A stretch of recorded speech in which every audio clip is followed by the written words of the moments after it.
Item ಯಾವುದೇ ಇರಲಿ try ಮಾಡಿ ಆಚಿ ಚಿಕನ್ ಮಸಾಲಾ. ಆಚಿ ಚಿಕನ್ ಮಸಾಲಾ. ಚಿಕ್ಕಬಳ್ಳಾಪುರದಲ್ಲಿ ಹಾಸ್ಟೆಲ್ಗಳಿಗೂ ಕೂಡ ಗ್ಯಾಸ್ ಟ್ರಬಲ್ ಶುರು ಆಗ್ಬಿಟ್ಟಿದೆ ಅಂತೆ. ಪಾಪ ಹಾಸ್ಟೆಲ್ನಲ್ಲಿರುವಂತಹ ವಿದ್ಯಾರ್ಥಿಗಳಿಗೆ ಊಟ ಕೊಡಕ್ಕಾಗುತ್ತಾ ಇಲ್ವಾ ಅನ್ನುವಂಥ ಟೆನ್ಷನ್ ಇದೆ. ಕಾರಣ ಅಲ್ಲೂ ಕೂಡ ಗ್ಯಾಸ್ ಸಿಗ್ತಾ ಇಲ್ಲ ಅಂತ. ಸೌದೆ ಒಲೆ ಅಂತ ಈಸಿಯಾಗಿ ಮಾತಾಡ್ತೀವಿ, ಕರೆಕ್ಟ್. ಈಗ ತಾನೇ ಹೋಟೆಲ್ ಮಾಲೀಕರು ಮಾತಾಡ್ತಾ ಇದ್ರಲ್ಲ, ಅಷ್ಟು ಈಸಿ ಇಲ್ಲ ಸರ್ ಸೌದೆ ಒಲೆ ತಂದು ಅಡುಗೆ ಮಾಡೋದು ಅಂತ. ಸೊ ಈಗ ಹಾಸ್ಟೆಲ್ಗಳಲ್ಲೂ ಕೂಡ ಪರ್ಯಾಯ ವ್ಯವಸ್ಥೆ ಆಗುತ್ತಾ ಅಂದ್ರೆ ಅದು ತೀರಾ ಕಷ್ಟ. ಒಂದೇ ದಿನಕ್ಕೆ ಗ್ಯಾಸ್ ಸಿಲಿಂಡರ್ ಖಾಲಿ ಆಗುವ ಸಾಧ್ಯತೆ ಇದೆ. ಹಾಸ್ಟೆಲ್ ವಿದ್ಯಾರ್ಥಿಗಳಿಗೂ ಕೂಡ ಊಟದ ಚಿಂತೆ ಶುರುವಾಗಿದೆ. ಚಿಕ್ಕಬಳ್ಳಾಪುರದ ಎಲ್ಲಾ ಹಾಸ್ಟೆಲ್ನಲ್ಲೂ ಕೂಡ ಗ್ಯಾಸ್ ಕೊರತೆ ಎದುರಾಗಿದೆಯಂತೆ. ನಿಗದಿಯಂತೆ ತಿಂಗಳಿಗೆ 30 ಸಿಲಿಂಡರ್ ಮುಂಗಡವಾಗಿ ನೀಡಲಾಗ್ತಾ ಇತ್ತು, ಬಟ್ ಈಗ ನೀಡಲಾಗ್ತಾ ಇಲ್ಲ. ಗ್ಯಾಸ್ ಕೊರತೆಯಿಂದ ಒಂದೊಂದೇ ಸಿಲಿಂಡರ್ ಅನ್ನ ಕೊಡ್ತಾ ಇದ್ದಾರಂತೆ ಏಜೆನ್ಸಿ ಅವರು. ಪರಿಸ್ಥಿತಿ ಹೀಗೆ ಮುಂದುವರೆದು ಬಿಟ್ರೆ ವಿದ್ಯಾರ್ಥಿಗಳ ಹೊಟ್ಟೆಗೆ ತಣ್ಣೀರು ಬಟ್ಟೆ ಫಿಕ್ಸ್ ಅಂತ ಆತಂಕ ವ್ಯಕ್ತವಾಗ್ತಾ ಇದೆ. ಸೌದೆ ಒಲೆಯಲ್ಲಿ ಅಡುಗೆ ಬೇಯಿಸಲು ಹಾಸ್ಟೆಲ್ ಮೇಲ್ವಿಚಾರಕರು ಚಿಂತನೆ ಮಾಡ್ತಿದ್ದಾರೆ. ಅಟ್ಲೀಸ್ಟ್ ಹಂಗಾದ್ರೂ ಮಾಡಬೇಕು. ಈಗ ವಿದ್ಯಾರ್ಥಿಗಳನ್ನು ಉಪವಾಸ ಇರಿಸಕ್ಕಾಗತ್ತಾ?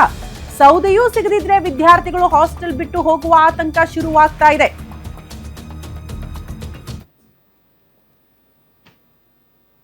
ಹಾಸ್ಟೆಲ್ಗಳಿಗೂ ಗ್ಯಾಸ್ ಬಿಸಿ ತಟ್ಟಿರ್ತಕ್ಕಂಥದ್ದು ಏನು ಮಧ್ಯಪ್ರಾಚ್ಯ ರಾಷ್ಟ್ರಗಳಲ್ಲಿ ಯುದ್ಧ ಪ್ರಾರಂಭ ಆಗಿರ್ತಕ್ಕಂಥ ಹಿನ್ನೆಲೆಯಲ್ಲಿ ಇವತ್ತು ಹಾಸ್ಟೆಲ್ಗಳು ಸಹ ಗ್ಯಾಸ್ ಕೊರತೆ ಉಂಟಾಗಿರ್ತಕ್ಕಂಥದ್ದು ತಾವು ದೃಶ್ಯಗಳು ನೋಡಬಹುದು. ನಾನು ಈಗ ಚಿಕ್ಕಬಳ್ಳಾಪುರ ಜಿಲ್ಲೆಯ ಚಿಂತಾಮಣಿ ತಾಲೂಕಿನ ಒಂದು ಸಮಾಜ ಕಲ್ಯಾಣ ಇಲಾಖೆ ವ್ಯಾಪ್ತಿಗೆ ಸೇರ್ತಕ್ಕಂಥ ಒಂದು ಹಾಸ್ಟೆಲಲ್ಲಿ ಇದ್ದೀನಿ. ಈ ಹಾಸ್ಟೆಲಲ್ಲಿ ಸುಮಾರು 200 ಜನ ವಿದ್ಯಾರ್ಥಿಗಳು, 200ಕ್ಕೂ ಹೆಚ್ಚಿನ ಜನ ವಿದ್ಯಾರ್ಥಿಗಳು ಇವತ್ತು ಇಲ್ಲಿ ಊಟ ಮಾಡ್ತಾ ಇದ್ದಾರೆ. ಬೆಳಗ್ಗೆ, ಮಧ್ಯಾಹ್ನ ಮತ್ತೆ ಸಂಜೆ 3 ಹೊತ್ತು ಕೂಡ ಇಲ್ಲಿ ಅಡುಗೆ ಮಾಡಬೇಕಾಗತ್ತೆ. ಈಗ ಗ್ಯಾಸ್ ಯಾವ ರೀತಿ ಕೊರತೆ ಆಗಿದೆ ಅಂದರೆ ಇಲ್ಲಿ ಸಫಿಷಿಯೆಂಟಾಗಿ ಯಾವತ್ತೂ ಕೂಡ ಗ್ಯಾಸ್ ಇರ್ತಾ ಇತ್ತು. ಆದರೆ ಇವಾಗ ಈ ಗ್ಯಾಸ್ ಏನಾದರೂ ಕೊರತೆ ಆದಾಗ ನೆಕ್ಸ್ಟು ನಾಳೆ ಒಂದು ದಿನ ಮಾತ್ರ ಗ್ಯಾಸ್ ಇಲ್ಲಿ ಸ್ಟಾಕ್ ಇದೆ, ಆದರೆ ನಾಳಿದ್ದು ಏನಾಗುತ್ತೆ ಅಂತ ಗೊತ್ತಿಲ್ಲ. ಗ್ಯಾಸ್ ಏನಾದರೂ ಕೊರತೆ ಆದರೆ ನಾಳಿನ ದಿವಸಗಳಲ್ಲಿ ಇಲ್ಲಿನ ವಾರ್ಡನ್ ಆಗಿರ್ಬೋದು ಮತ್ತು ಇಲ್ಲಿರ್ತಕ್ಕಂಥ ಅಧಿಕಾರಿಗಳಿಗೂ ಸಹ ಏನು ಮಾಡೋಕ್ಕಾಗೋದಿಲ್ಲ. ಯಾಕಂದರೆ ಗ್ಯಾಸ್ ಈಗ ನಾನು ನಿಮಗೆ ತೋರಿಸ್ತೀನಿ. ಇಲ್ಲಿ ಒಂದು ಗ್ಯಾಸನ್ನು ಈಗಾಗಲೇ ಅಳವಡಿಕೆ ಮಾಡಿದ್ದಾರೆ, ಮತ್ತೆ ಇನ್ನೊಂದು ಗ್ಯಾಸು ಸಫಿಷಿಯೆಂಟ್ ಆದದ್ದು ಇದು ಆಲ್ರೆಡಿ ಇದೆ. ಆದರೆ ಆ ಗ್ಯಾಸು ನಾಳೆ ಖಾಲಿ ಆದರೆ ನಾಳಿದ್ದು ಕತೆ ಏನು ಅಂತಕ್ಕಂಥದ್ದು ಇಲ್ಲಿ ಪ್ರಶ್ನೆ ಆಗಿರ್ತಕ್ಕಂಥದ್ದು. ಈಗ ಹಾಸ್ಟೆಲ್ಗಳಲ್ಲಿ ಮಕ್ಕಳು ವಿದ್ಯಾಭ್ಯಾಸ ಮಾಡಕ್ಕೆ ಬರ್ತಾರೆ. ಈಗ ಪರೀಕ್ಷೆಗಳ ಸಮಯ ಬೇರೆ. ಈ ಹಾಸ್ಟೆಲಲ್ಲಿ ಇದ್ದು ಅವರು ಉತ್ತಮ ವಿದ್ಯಾಭ್ಯಾಸ ಮಾಡಿ ಪರೀಕ್ಷೆಯಲ್ಲಿ ತೇರ್ಗಡೆಯಾಗಿ ಅವರು ಎಕ್ಸಾಮಲ್ಲಿ ಪಾಸ್ ಆಗಿ ಒಳ್ಳೆಯ ಅಂಕಗಳು ಪಡ್ಕೊಂಡಾಗ ಮಾತ್ರ ಅವರಿಗೆ ಮುಂದಿನ ಜೀವನ ರೂಪಿಸ್ಕೊಳ್ಬೇಕಾಗತ್ತೆ.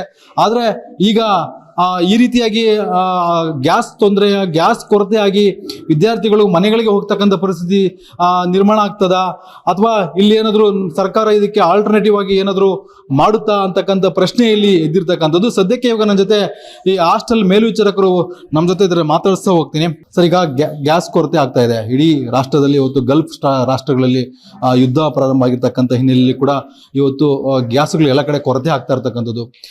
ತಮ್ಮ ಹಾಸ್ಟೆಲಲ್ಲಿ ಈ ದಿನಗಳ ಹಿಂದೆ ಯಾವ ರೀತಿ ಸಫಿಷಿಯೆಂಟ್ ಆಗಿರ್ತಾ ಇತ್ತು, ಬಟ್ ಈಗ ಹೇಗಿದೆ ಸರ್? ಇವಾಗ ಪರವಾಗಿಲ್ಲ ಸರ್. 2 ದಿನ ಹಿಂದೆ ನಾವು ಹೋಗಿ ಭೇಟಿಯಾಗಿದ್ವಿ, ನಮ್ಮ ಸಾಹೇಬರು ಮಾತಾಡಿದ್ರು. ಇವತ್ತೆಲ್ಲ ನಾವು ಹೋಗಿ ಭೇಟಿಯಾಗಿದ್ವಿ. ಇನ್ನು ಮುಂದೆ ನಾವು ಇಂಡೆಂಟ್ ಕೊಟ್ಟು ಬಂದಿದ್ದೀವಿ ಸರ್. ಇನ್ನು ಮುಂದೆ ಯಾವುದು ಡೈಲಿ ನಿಮಗೆ ಸಿಲಿಂಡರ್ ಎಷ್ಟು ಬೇಕೋ ಅಷ್ಟು ಕೊಡ್ತೀನಿ ಅಂತ. ಈಗ ಪರ್ಟಿಕ್ಯುಲರ್ ಆಗಿ ಮಾಮೂಲಿ ದಿನಗಳಲ್ಲಿ ಈ ಹಿಂದೆ ಯುದ್ಧ ಪ್ರಾರಂಭ ಆಗೋದಕ್ಕೂ ಹಿಂದೆ ಸಫಿಷಿಯೆಂಟ್ ಆಗಿ ಇರ್ತಾ ಇತ್ತು. ಈಗ ನೀವು ಮೊದಲೇ ಇಂಡೆಂಟ್ ಕೊಡಬೇಕು, ಅದು ತಕ್ಕಂಗೆ ಅವರು ಒದಗಿಸ್ಬೇಕಾದ್ರೆ ಈಗ ನಾಳೆ ಒಂದಿನ ಇದೆ, ನೀವು ನಾಳೆದು ಮತ್ತೆ ಇಂಡೆಂಟ್ ಕೊಡಬೇಕು. ಅಕಸ್ಮಾತ್ ಏನಾದರೂ ಈ ಥರ ನಿಮ್ಗೆ ಗ್ಯಾಸ್ ಬಂದಿಲ್ಲ ಅಂದರೆ ಮಕ್ಕಳ ಪರಿಸ್ಥಿತಿ ಏನು, ನೀವೇನು ಮಾಡ್ತೀರಾ? ಸರ್, ಈಗ ಏನಾಗಿದೆ ಅಂದ್ರೆ ಈಗ ಇಷ್ಟು ದಿನ ಸಬ್ಸಿಡಿ ನಮಗೆ ಕರೆಕ್ಟಾಗಿ ಕೊಡ್ತಾ ಇದ್ರು. ಈ ಯುದ್ಧ ಸ್ಟಾರ್ಟ್ ಆದ್ಮೇಲೆ ಸ್ವಲ್ಪ ಅವಾಯ್ಡ್ ಮಾಡಿದ್ದಾರೆ, ಸ್ವಲ್ಪ ಕಂಟ್ರೋಲ್ ಮಾಡಿದ್ದಾರೆ. 1-2 ಕೊಡ್ತಾ ಇದ್ದಾರೆ. ಮೊದಲು ನಮ್ಗೆ ಸಬ್ಸಿಡಿ ಕೊಟ್ಟಿದ್ರು. ಬಟ್ ಇದೇ ತರ ಆದ್ರೆ ಮುಂದೆ ಸಮಸ್ಯೆ ಬಹಳ ಆಗೋ ಚಾನ್ಸಸ್ ಇದೆ ಸರ್. ಸಾಹೇಬ್ರು ಏನ್ ಮಾತಾಡಿದ್ರು ಪಾಪ, ನೀವೇನ್ ಮಾಡಿದ್ರು ಕೂಡ ಅಲ್ಲಿಂದ ಬಂದ್ರೆ ಬರ್ಬೇಕು. ನಿಮ್ ಗ್ಯಾಸ್ ಏಜೆಂಟ್ಗಳಿಂದ ನಿಮ್ಗೆ ಗ್ಯಾಸ್ ಬಂದ್ರೆ ಮಾತ್ರ ನೀವು ಮಕ್ಕಳಿಗೆ ಇಲ್ಲಿ ಅಡುಗೆ ಮಾಡೋಕ್ಕಾಗುತ್ತೆ. ಅದು ಹೊರತುಪಡಿಸಿ ನೀವೇನಾದ್ರು ಆಲ್ಟರ್ನೇಟಿವ್ ಏನ್ ಮಾಡೋಕ್ಕಾಗುತ್ತೆ? ಇಲ್ಲಿ ಗ್ಯಾಸ್ ಏನಾದ್ರು ಪೂರ್ತಿ ಕಂಪ್ಲೀಟ್ ಆಗೋಯ್ತು ಅನ್ಕೊಳ್ಳಿ, ಆಲ್ಟರ್ನೇಟಿವ್ ಏನ್ ಮಾಡ್ತೀರಾ? ಆಲ್ಟರ್ನೇಟಿವ್ ಏನು ಮಾಡಕ್ ಆಗ್ತಾ ಇಲ್ಲ ಸರ್. ಅದೇ ಮಾಡಿದ್ರೆ ಒಲೆ ಮತ್ತೆ ಸೌದೆ ಒಲೆನೇ ಮಾಡ್ಬೇಕಾಗ ಸನ್ನಿವೇಶ ಬರ್ಬೋದೇನೋ ಅಂತ ಅನಿಸ್ತಾ ಇದೆ. ಇದಿಷ್ಟು ಇಲ್ಲಿನ ಹಾಸ್ಟೆಲ್ ಮೇಲ್ವಿಚಾರಕರು ಹೇಳ್ತಕ್ಕಂಥದ್ದು. ಒಟ್ಟಾರೆಯಾಗಿ ಹೇಳೋದಾದ್ರೆ ಏನು ಗಲ್ಫ್ ರಾಷ್ಟ್ರಗಳಲ್ಲಿ ಯುದ್ಧ ಆರಂಭ ಆಗಿರ್ತಕ್ಕಂಥದ್ದು, ಯುದ್ಧ ತೀವ್ರತೆಯನ್ನ ಪಡ್ಕೊಂಡಿರ್ತಕ್ಕಂಥ ಹಿನ್ನೆಲೆಯಲ್ಲಿ ಇವತ್ತು ಏನು ಈ ಗ್ಯಾಸ್ ಕೊರತೆ, ಗ್ಯಾಸ್ ಎಮರ್ಜೆನ್ಸಿ ಇಡೀ ರಾಷ್ಟ್ರದಲ್ಲಿ ಉಂಟಾಗಿರ್ತಕ್ಕಂಥದ್ದು. ಅದರಲ್ಲೂ ಸಹ ಚಿಕ್ಕಬಳ್ಳಾಪುರ ಜಿಲ್ಲೆಯ ಚಿಂತಾಮಣಿ ತಾಲೂಕಿನ ಈ ಹಾಸ್ಟೆಲ್ಗಳಲ್ಲಿ ಸಹ ಇವತ್ತು ಗ್ಯಾಸ್ ಬಿಸಿ ತಟ್ಟಿರ್ತಕ್ಕಂಥದ್ದು. ಇನ್ನು ಮುಂದಿನ ತಿಂಗಳು ಕಾದು ನೋಡಬೇಕು. ನಾಳೆ ಅಥವಾ ನಾಳೆ ಒಂದು ದಿನ ಮಾತ್ರ ಇಲ್ಲಿ ಆ ಗ್ಯಾಸ್ ಒಂದು ಸ್ಟಾಕ್ ಇದೆ. ಒಟ್ಲಿ ನಾಳಿದ್ದು ಏನಾಗುತ್ತೆ ಅಂತಕ್ಕಂಥದ್ದು ಗೊತ್ತಿಲ್ಲ. ಇದೇ ರೀತಿ ಕಂಟಿನ್ಯೂ ಆದ್ರೆ ಮಕ್ಕಳು ಮನೆಗೆ ಹೋಗಿ ಓದ್ಕೊಳ್ತಕ್ಕಂಥ ಪರಿಸ್ಥಿತಿ ನಿರ್ಮಾಣ ಆಗುತ್ತಾ ಅಂತಕ್ಕಂಥದ್ದು.